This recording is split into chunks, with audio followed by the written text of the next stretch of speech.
So that is about how we at Scopus look at journal quality and how we select the journals for the Scopus database. But once these journals are included in the Scopus database, you can also look at the metrics that we have and use them to assess the quality yourself of these journals. But I think it's good to remember that there are two golden rules when you apply research metrics for research assessments. The first one is that you should always use both qualitative and quantitative input into your decisions. For example, when I was describing the benchmarks for re-evaluation, the benchmarks and the metrics itself is the quantitative input that we have for making these decisions. But then the CSAB, the Content Selection Advisory Board, they look at the journals, they assess the journals to see if these can still be covered in the database. So that is the quantitative part of the input into the decision. And the second rule that we would like to recommend is that you should always use more than one research metric as the quantitative input.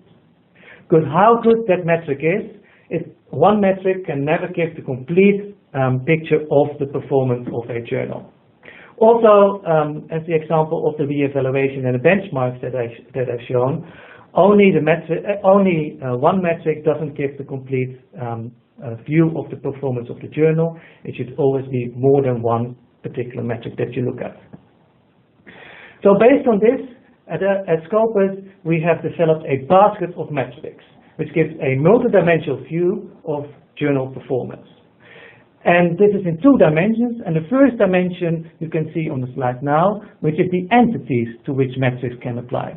Which can be, for example, an article, it can be a journal that we are looking at right now, but it can also be an author or an institution or a group. Also good to remember is that if you have a metric that you should also, if you look at a certain entity, then you should also choose a metric that is relevant to that entity.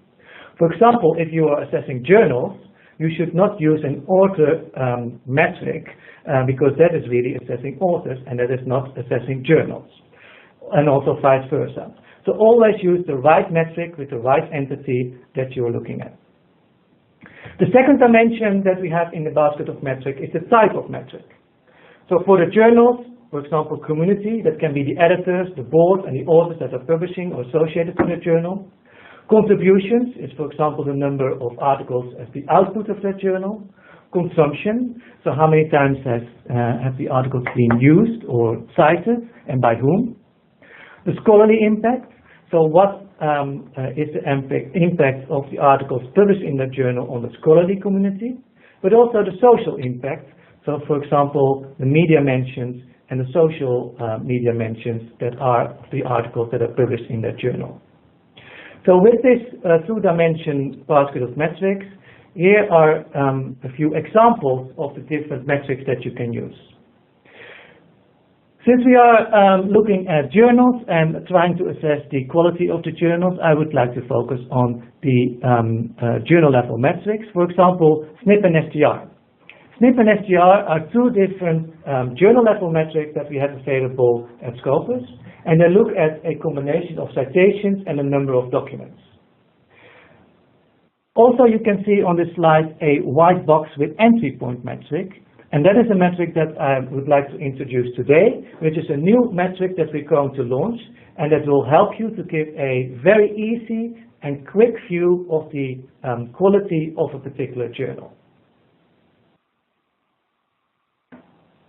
So this entry point metric, it will have two different things. It will have a widget which can be available on all different websites, which is freely to be used, and it gives the score of that particular metric for that journal, and also the percentile of that score in the particular subject field of that journal. So in this case, the score is 3.49, and that journal scores in the 94th percentile in the category of medicine.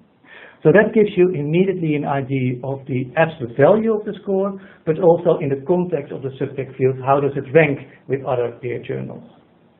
And then on the right-hand side, you can see a preview of something that we will also release at that time, which is in Scopus.com, free functionality to look at the journal performance of all journals that are included in the Scopus database.